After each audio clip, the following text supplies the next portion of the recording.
வழி பிறந்தது சிறுகதை. ஆசிரியர் ரேவதி அவர்கள். வண்டி ஒதுங்கி கொண்டது. எதிரே வந்த தீ அணைக்கும் சிவப்பு மோட்டார்கள் இரண்டும் பின்னால் இணைந்திருந்த காலி நீர்த்தொட்டிகள் குலுங்க செம்மண் புழுதியை கிளப்பி கொண்டு ஊருக்குள் சென்று மறைந்தன. வண்டிக்குள் சாய்ந்து இருந்த ராமநாதன் நிமிர்ந்து அமர்ந்து கொண்டார். பைத்தியக்காரர்கள் உலகத்தையே தங்கள் கைக்குள் அடக்கிவிட்டதாக நினைப்பு என்று வாய் விட்டு கூறி சிரித்து கொண்டார். வண்டிக்காரனுக்கு அருகில் அமர்ந்திருந்த சாம்பு உள்ளே தலையை திருப்பி அதிசயத்தோடு ராமநாதனை பார்த்தார். கழுத்து வரை ஏறிவிட்ட வெள்ளம் கிடுகிடுவென்று உயர்ந்து கொண்டிருக்கும் நிலை. வழி பிறந்துவிடும் என்ற நம்பிக்கையை இன்னும் இழக்காது இருக்கிறது இந்த கிளம் என்று அவர் தமக்குள்ளாக வியந்து கொண்டார். வண்டி ஆலமரத்து நார் சந்தியை கடந்து வலது பக்கம் திரும்பி முன்னேறியது. 5 ஆண்டுகளுக்கு முன்பு பங்குனி உத்திரத்துக்கு முன்தின இரவு. காற்றும் மழையும் சக்கை போட்டுக்கொண்டு இருந்தன. கோவையிலிருந்து பழனிக்கு புறப்பட்ட அந்த பஸ் மழைக்கும் காற்றுக்கும் ஈடு கொடுத்து கொண்டு கட்டை வண்டி வேகத்தில் முன்னேறி அந்த ஆலமரத்துக்கடியில் வந்து மூச்சை விட்டது. ஒண்டிக்கட்டையான ராமநாதன் மறுநாள் பங்குனி உத்திரத்தன்று பழனி ஆண்டவனை தரிசிக்கும் எண்ணத்தில் அந்த பஸ்ஸில் புறப்பட்டு வந்திருந்தார். மாதம் 200க்கும் குறையாது பென்ஷன் வரும். ஏதாவது புண்ணிய ஸ்தலத்துக்கு சென்று மீதி காலத்தை பயனுள்ளதாக கழிக்க வேண்டும் என்ற எண்ணத்தில் பழனியில் நிரந்தரமாக தங்கிவிடும் முடிவிலே அவர் புறப்பட்டு இருந்தார். ஆனால் இறைவனின் திருவுள்ளம் வேறு விதமாக இருந்தது.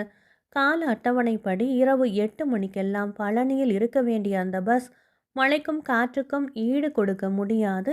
பழனிக்கு 15 மைல் தூரத்தில் இருந்த சேவலூர் எல்லையில் அந்த ஆலமரத்துக்கடியில் தீவிர சத்தியாகிரத்தை தொடங்கிவிட்டது. பசி வயிற்றை கிள்ள ராமநாதன் கைப்பையை எடுத்துக்கொண்டு ஊருக்குள் வந்தார். மழை விட்டிருந்தாலும் சிலுசிலுவென்று பன்னீர் தெளித்தபடி தூவானம் இருந்து கொண்டுதான் இருந்தது. ஊர் ஒரே அடியாக கும்மிருட்டில் மூழ்கி கிடந்தது. திருவெங்கும் முழங்கால் அளவுக்கு மழை தண்ணீர். டார்ச் விளக்கின் உதவி கொண்டு எங்கேயாவது ஹோட்டல் இருக்குமா என்று தேடி அலைந்தார் ராமநாதன்.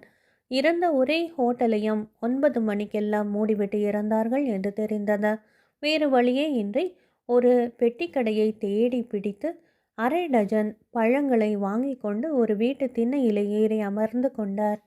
எங்கேயோ போகும் எண்ணத்தோடு வீட்டு கதவை திறந்து கொண்டு வெளியில் வந்த ஒருவர் திண்ணையில் ராமநாதனை கண்டதும் தயங்கியபடியாக அவர் அருகில் வந்தார். எனக்கொரு உதவி செய்வீர்களா? அவருடைய தோற்றமும் நின்று கொண்டு இருந்த கோலமும் தயங்கியபடி கேட்ட நிலையும் ராமநாதனுக்கு ஏதோ ஒரு முடிவை கொடுத்தன. ராமநாதன் 2 பழங்களை எடுத்து நீட்டினார். தீயை மிதித்தவர் போல அவர் பின் வாங்கினார். இல்லை இல்லை, என்னுடைய பசிக்காக நான் உங்களை யாசிக்கவில்லை. இங்கே அருகிலே வன்னி மலையிலே யாருமற்ற அனாதையாக ஆனால் வரப்பிரசாதியாக ஒரு வேலன் இருக்கிறான். அவனுடைய பசியை தீர்க்க உதவி செய்யும்படிதான் உங்களை யாசிக்கிறேன் என்று வேதனை நிறைந்த குரலில் கேட்டார் அவர். உண்மையாகவே ராமநாதனுக்கு அவர் கூறியது ஒன்றும் புரியவில்லை. அதை உணர்ந்து கொண்டு விளக்கினார் அந்த புதியவர். வன்னிமலை முருகன் கோவில் குருக்கள் நான். இறைவனுக்கு இன்னும் சாயங்கால பூஜையும் நைவேத்தியமும் ஆகவில்லை. அதை முடிக்கத்தான் புறப்பட்டு கொண்டிருக்கிறேன். ராமநாதன் புயலாக சீறினார். இதை கூற உங்களுக்கு வெட்கமாக இல்லை? இரவு 10 மணியாகப் போகிறது. இன்னும் சாயங்கால பூஜை செய்யவில்லை என்று கூறுகிறீர்களே. மழையாக இருக்கிறது என்று வீட்டிலேயே இருந்து விட்டீர்களா? நீங்கள் சாப்பிடவில்லை? உங்களை எல்லாம் சொல்லி குற்றமில்லை. கேட்க ஆளில்லாது போய்விட்டது. காலம் கலிகாலம். புதியவர் வறண்ட சிரிப்பு சிரைத்தார். நீங்கள் கூறுவதெல்லாம் உண்மைதான். ஊர்கோவில் பூஜை நடந்த பிறகுதான் ஊரார் கையை நனைப்பார்கள். அது அந்த காலம். இங்கே குடிக்கொண்டு இருக்கும் முருகன் தன் அன்றாட தேவைக்கு ஆரம்ப பள்ளி ஆசிரியனான என் வருகையை நம்பிக்கொண்டு இருக்கிறான். என்னை அவன் கவனிக்கிறானோ இல்லையோ, அவனை நான் தான் கவனித்தாக வேண்டியிருக்கிறது. எனக்கு 3 மாதமாக இன்னும் சம்பளம் தரவில்லை. பக்கத்து வீட்டுக்காரனிடம் கெஞ்சி கூத்தாடி அரை ஆளாக அரிசி கடனாக வாங்கி சமைத்து கொண்டு வந்திருக்கிறேன். நானும் காலையில் சாப்பிட்டதுதான். இதை முருகனுக்கு காட்டிவிட்டு நான் சாப்பிட்டாக வேண்டும். இந்த வரைக்கும் முருகன் தனக்கு படைக்கும் சாதத்தை கை நீட்டி வாங்கி கொள்ளாது இருக்கிறானே, அது என் வயிறு செய்த பாக்கியம். எல்லாம் இல்லாத கொடுமைதான் என்றார் அவர். அவர் கொண்டு வந்திருந்த தூக்கு கூடையிலே துணியால் வாய் கட்டிய வெண்கல பானையும் சிறு கண்ணாடி குப்பியிலே எண்ணெய் திரியும் இலை மடங்கிய உதிரி பூவும் இருந்ததை அப்போதுதான் ராமநாதன் கவனித்தார். நான் உங்களுக்கு என்ன உதவி செய்ய வேண்டும் என்று கேட்டார் ராமநாதன். அவருடைய குரல் இறங்கி போயிருந்தது. ஒன்றும் பெரிய உதவி இல்லை. மலைக்கு போகும் வழியிலே படியெல்லாம் ஒரே முள் புதராக மண்டி கிடக்கும். பூச்சி பொட்டு கூட நடமாடும். உங்களுடைய டார்ச் விளக்கை அரை மணி நேரத்துக்கு இரவல் தர முடியுமா? நீங்கள் நான் வராவிட்டால் என்ன செய்வீர்கள் என்று கேட்கலாம். முருகன் மேல் பாரத்தை போட்டுவிட்டு கிளம்பி விடுவேன். அந்த வரை முருகன் எனக்கு துணிச்சலை கொடுத்திருக்கிறான். புறப்படும்போது திண்ணையிலே உங்களை கண்டேன். என்னவோ கேட்க வேண்டும் என்று தோன்றியது கேட்டேன். கையிலே உரிக்கை எடுத்த வாழைப்பழத்தை அப்படியே பையில் வைத்துக்கொண்டு கிளம்புங்கள், நானும் வருகிறேன் என்று எழுந்தார் ராமநாதன். அவசரமில்லை சார், நீங்கள் பழத்தை சாப்பிட்டுவிட்டு கிளம்புங்கள் போதும் என்று புதியவர் எவ்வளவோ கேட்டுக்கொண்டும் ராமநாதன் பிடிவாதமாக உடனே கிளம்பிவிட்டார். பெயருக்குத்தான் அது வன்னி மலையாக இருந்ததே தவிர உண்மையிலே 200 படிகளே நிறைந்த சிறு குன்றமாகத்தான் இருந்தது. அது படியே தெரியாது முள்ளும் செடியும் புதிராக மண்டி கிடந்தன. மழை பெய்த சகதியும் சேர்ந்து கொண்டு படியிலே கால் வைத்து ஏற தனித்திறமையை கொண்டு வரும்படி இருந்தது. 200 இடங்களில் நல்ல பாம்பும் நட்டுவாக்கிளியும் சரசரவென்று மறைந்து சென்றன. என்ன அநியாயம்! கோவிலை இப்படியா விட்டு வைப்பார்கள்? இதை கவனிக்க இந்த ஊரிலே யாருமே இல்லையா என்று மனம் நொந்து கேட்டார் ராமநாதன். நீங்கள் நகரத்து வாசி போல இருக்கிறத. அங்கே எல்லாம் ஆலயங்களுக்கு நல்ல வரும்படி உண்டு. கிராமங்களில் இருக்கும் கோவில்கள் எல்லாம் கவனிப்பாரே இன்றி இந்த முருகன் கோவிலை போலத்தான் இருக்கின்றன என்றார் சாம்பு. அவர்தான் ராமநாதனை கோவிலுக்கு அழைத்து வந்தவர். படியேறி இருவரும் கோவிலுக்குள் வந்தனர். நீண்ட அகன்ற பிரகாரம் புதர் மண்டி கிடந்தது. சாம்பு உள்ளே சென்று விளக்கேற்றினார். சார், உங்கள் பெயருக்கே ஒரு அர்ச்சனை செய்யட்டுமா? என் பெயருக்கு வேண்டாம், முருகன் பெயருக்கே செய்யுங்கள் என்று பையில் இருந்த பழத்தை எடுத்து கொடுத்தார் ராமநாதன். நிதானமாக அரை மணிக்கும் அதிகமாக அர்ச்சனை செய்தார் சாம்பு. கற்பூர ஆரத்தியின் போது முருகனின் திருவுருவம் பளிச்சென்று தெரிந்தது. வலது கரத்தில் தண்டமும் இடுப்பிலே ஊன்றிய இடது கரமுமாக கம்பீரமாக கோபீனதாரியாய் தண்டாயுத பாணியாக புல் சிரிப்பு சிரித்து கொண்டு இருந்தான் வேலவன். அப்படியே பிரகாரத்தில் உட்கார்ந்து கொண்டு பழத்தை உரித்தார் ராமநாதன். நாளைக்கு பங்குனி உத்திரமாயிற்றே, சுவாமிக்கு ஏதாவது விசேஷ அபிஷேகம் உண்டா? சரிதான், நித்தியப்படிக்கே இங்க வழியை காணோம். அபிஷேகத்துக்கு எங்க போவது என்றார் சாம்பு. ஏன், விசேஷ நாட்களில் கூடவா ஊர்க்காரர்கள் உதவ மாட்டார்கள் என்று அதிசயத்தோடு கேட்டார் ராமநாதன். நன்றாக கேட்டீர்கள். தாய் தெருவிலே பிச்சை எடுக்க மகன் மகாமகத்தில் அன்னதானம் செய்கிறான் என்று பழமொழி உண்டே, தெரியுமா? அதை போல ஊர்க்காரர்களில் பாதி பேர் பால் காவடி எடுத்துக்கொண்டு பிற்பகலிலேயே பழனிக்கு கிளம்பி போய்விட்டார்கள். உள்ளூரில் இருக்கும் முருகன் சோற்றுக்கே தாளம் போடுகிறான். வேடிக்கையாக இல்லை? ராமநாதனுக்கு சட்டென்று ஏதோ ஒன்று அறிவை தாக்கியது. பழனியிலேயே நிரந்தரமாக தங்கிவிட கிளம்பியவர் அந்த கடைசி பஸ்ஸில் கிளம்புவானேன்? மழைக்கும் காற்றுக்கும் ஈடு கொடுத்து கொண்டு வந்த அந்த பஸ் அந்த ஊர் வரையிலும் வந்து உயிரை விடுவானேன்? ஊருக்குள் வந்தவர் குறிப்பாக சாம்புவின் வீட்டு திண்ணைக்கு வந்து உட்காருவானேன்? வன்னிமலை முருகன் தன்னுடைய அவல நிலையை அவரிடம் கூறுவதற்காகவே இவ்வளவையும் செய்திருக்கிறானோ? அப்படியானால் அவரை அங்கேயே தங்க வைத்து அருள் வெள்ளத்திலே ஆழ்த்த வேண்டும் என்பதுதான் முருகனின் திரு உள்ளமோ? தம்முடைய முடிவை ராமநாதன் சாம்புவிடம் கூறிய பொழுது அந்த ஏழை குருக்கள் திகைத்து போனார். ராமநாதன் பர்சிலிருந்து 10 ரூபாய் நோட்டு ஒன்றை உருவி கொடுத்து மறுநாள் அபிஷேகத்துக்கு தேவையானவற்றை வாங்கி கொள்ளுமாறு கூறியதும் உண்மையில் சாம்பு அடைந்த ஆனந்தத்தை மறுநாள் பாலாபிஷேகத்தில் திளைத்த அந்த வன்னிமலை முருகன் கூட அனுபவித்து இருப்பானோ என்பது சந்தேகம்தான். மறுநாள் காலையில் வெளிச்சத்தில் கவனித்த பொழுதுதான் கோவிலின் பழம் பெருமையும் தற்போதைய அவல நிலையம் அதிகமாக தெரிந்தன ராமநாதனுக்கு. வலது பக்கத்து பிரகாரம் முழுவதும் ஒரே கல்வெட்டுக்கள் மயம். அர்த்த மண்டபத்து தூண்கள் ஒவ்வொன்றும் ஒவ்வொரு சிற்ப கருவூலமாக இருந்தது. யாழி வாயிலே உருண்ட கல் பந்தும் சரம் சரமாக தொங்கிய கல் தோரணங்களும் ராமநாதனுக்கு பிரமிப்பை ஊட்டின. தமக்கு தெரிந்த சொற்ப ஆராய்ச்சி அறிவை கொண்டு கல்வெட்டுக்களை படித்து பார்த்த பொழுது அவர் மலைத்து போனார். ஆலயத்தில் குடிக்கொண்டிருந்த முருகன் ஒரு காலத்தில் 500 வேலி நிலத்துக்கு அதிகாரியாக இருந்து பாலும் தேனும் நித்தியப்படி அபிஷேகம் நடத்தி கொண்டு தைப்பூசத்தன்று நெய் அபிஷேகம் செய்து தெப்பத்திலே பவனி வந்ததாக அது கல்மேல் எழுத்தாக கூறியது. 500 வேலி நிலமும் என்னவாயிற்று? அந்த முருகன் தான் அறிவான். தெப்ப உற்சவம் நடந்திருக்க வேண்டும் என்பதற்கு அடையாளமாக மலை அடிவாரத்தில் அலை வீசும் பரந்த திருக்குளமும் நீராழி மண்டபமும் மட்டும் மிஞ்சி இருந்தன. ராமநாதன் சாம்புவின் வீட்டிலேயே ஒரு பகுதியை வாடகைக்கு எடுத்துக்கொண்டு சேவலூரில் தங்கி தம் முழு கவனத்தையும் வன்னிமலை முருகனிடம் திருப்பினர். ப்ராவிடன்ட் ஃபண்ட் பணமாக வந்திருந்த 5000 ரூபாயையும் நம்பிக்கொண்டு உடனேயே தம்முடைய திருப்பணியை தொடங்கினார். படிக்கட்டையும் பிரகாரத்தையும் செப்பனிட்டார். மலைமேல் ராஜ கோபுரத்தில் இருந்த இடிபாடுகளை சரி செய்து கோபுர உச்சியில் இரவை பகலாக்கும் பாதரச விளக்கை போட்டு எந்த நேரத்திலும் தைரியமாக மலை ஏறி வந்து முருகனை தரிசிக்க ஏற்பாடு செய்து கொடுத்தார். மலையடிவாரத்தில் சிறு சிறு கடைகளை கட்டி கொடுத்து கோவிலுக்கு நிரந்தர வருமானத்துக்கு வழி செய்து கொடுத்தார். கோவிலில் சிறிது சிறிதாக கலகலப்பு தட்ட தொடங்கியது.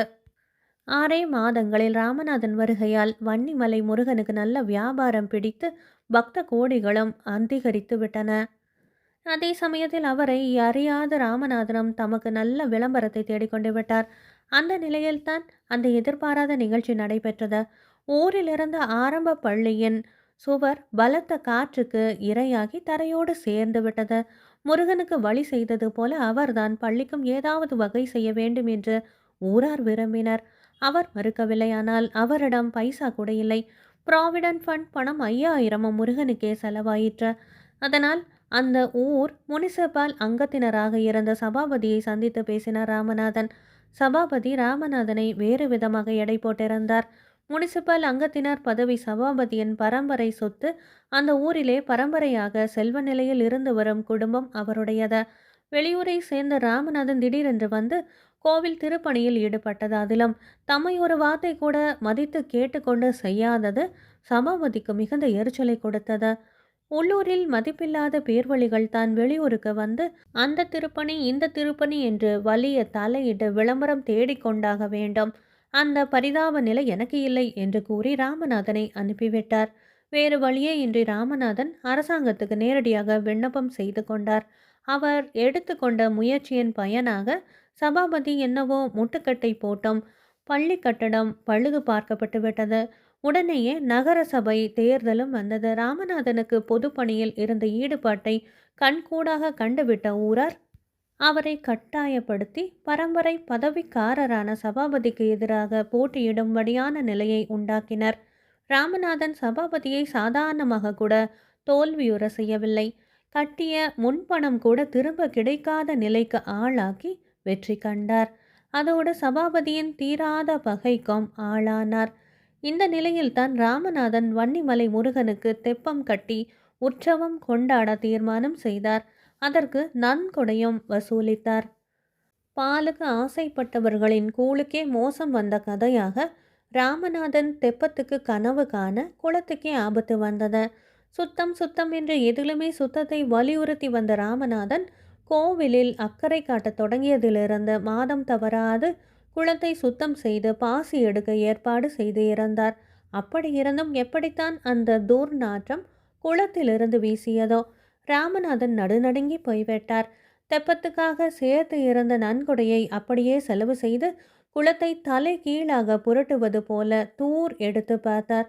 1 வாரம் வரையிலும் நாற்றம் அடங்கி இருந்தது. 10 நாட்களுக்கு பிறகு மீண்டும் அது கிளம்பிவிட்டது. அதோடு கொசு உபத்திரவமும் சேர்ந்து ஊரையே அழுக வைத்தது. குளத்து நீரை இறைக்க ஏற்பாடு செய்ய வேண்டும் என்ற தீர்மானத்தை நகர சபை கட்டடத்தில் கொண்டு வந்தார் ராமநாதன். அந்த தீர்மானம் விவாதத்துக்கு எடுத்து கொள்ளப்பட்ட பொழுது குளத்திலே இப்பொழுது இருக்கும் நீர் எந்த யுகத்து தண்ணீரோ அழுகி நாற்றம் எடுத்திருக்கிறது. நீரை முழுக்க இறைத்து அடியில் இருக்கும் ஊற்று கண்களை அடைத்து 1 வாரம் 10 நாட்கள் போல காற்றும் வெளிச்சமும் படும்படியாக வைத்தால் எந்தவித துர்நாற்றமும் போய்விடும். வேண்டிய போது ஊற்றுக்கண்களை திறந்துவிட்டால் 2 நாட்களில் குளம் நிரம்பிவிடும். எனவே இப்போது இருக்கும் நீரை முழுவதும் வெளியேற்ற நகர சபையார் உதவியினால் தெய்வ காரியத்தை செய்தது போலவுமாகும், ஊருக்கு நன்மையை செய்தது போலவுமாகும் என்றார் ராமநாதன். நகர சபையின் மற்ற அங்கத்தினர்கள் சபாபதிக்கு வேண்டியவர்கள். எனவே ராமநாதனுக்கு எதிர்ப்பு தெரிவிக்கலாயினர். குளத்தின் அடியிலே ஊற்று இருக்கிறது என்பதை நாங்கள் நம்ப தயாராக இல்லை. குளத்தை விட ஊர் சுகாதாரமே எங்களுக்கு முக்கியம். எனவே குளத்தை தூர்த்துவிட முடிவு செய்திருக்கிறோம். முருகனுக்கு அபிஷேக தீர்த்தம் எடுக்கும் திருக்குளத்தையா தூர்ப்பது?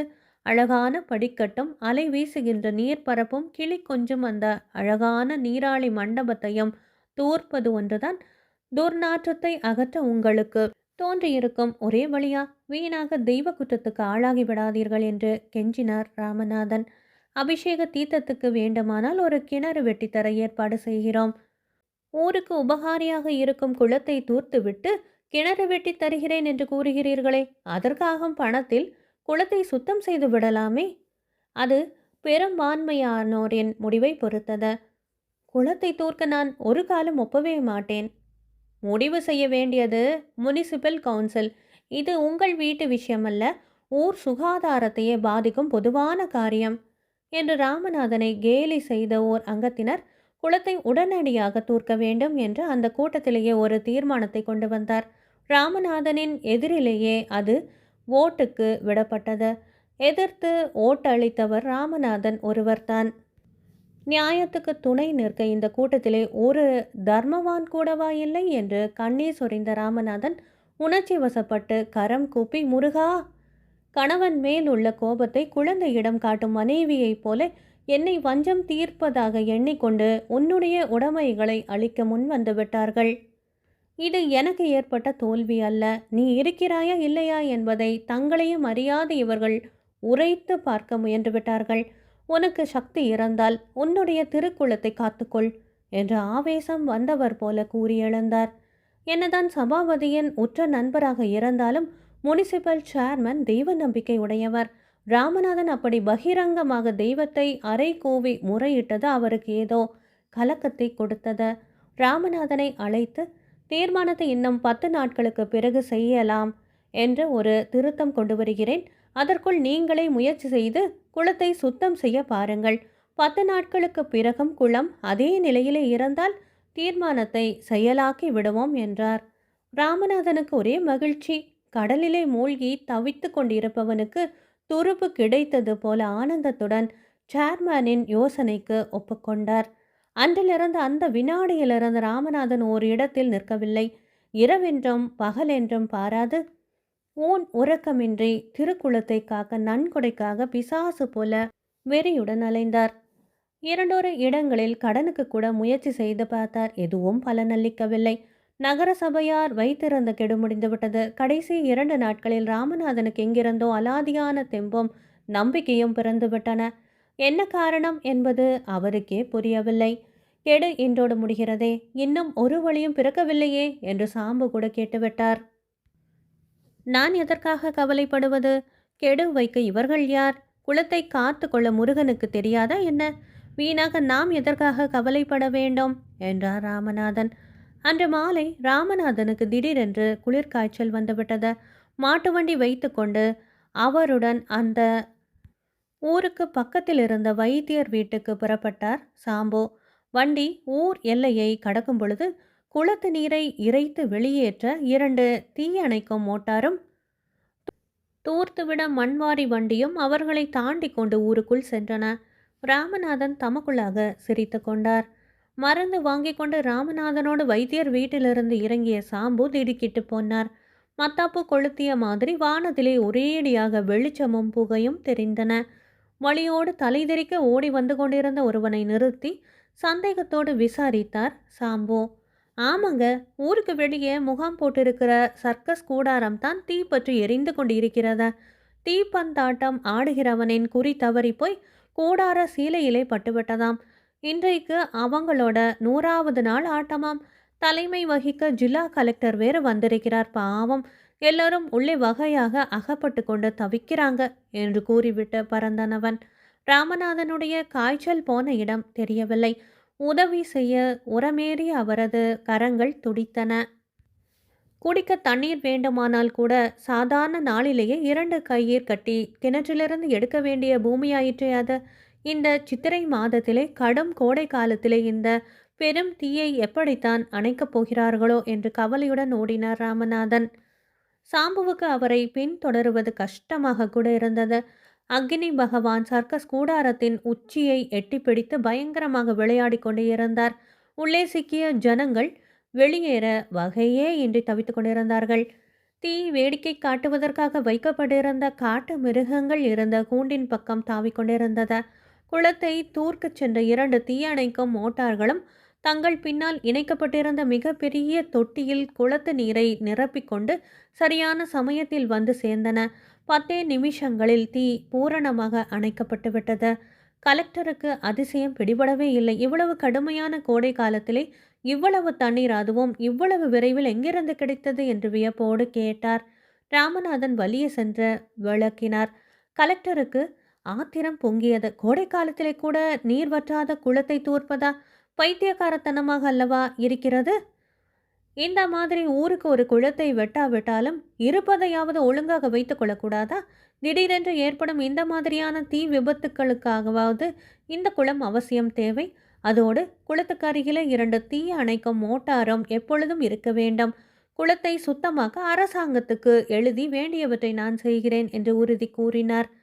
குளத்து நீர் சமயத்துக்கு கிடைத்து இருக்கவில்லை என்றால் எனக்கு இன்னும் பலத்த நஷ்டம் ஏற்பட்டிருக்கும். ஆயிரமாக கொட்டி வேடிக்கை காட்ட வாங்கி வைத்திருக்கும் காட்டு மிருகங்கள் தப்பி ஊரை அழிக்க புறப்பட்டு இருக்கும். என்னுடைய நன்றி அறிதலை நானும் முருகனுக்கு காட்டியாக வேண்டாம். தெப்பம் கட்ட ஏற்பாடு செய்யுங்கள். செலவு முழுவதும் என்னுடையது என்றார் சர்க்கஸ் முதலாளி. மெய்மறந்து நின்றார் ராமநாதன். அன்பானவர்களே, ரேவதி அவர்கள் எழுதிய வழி பிறந்தது சிறுகதை நிறைவு பெற்றது. நன்றி.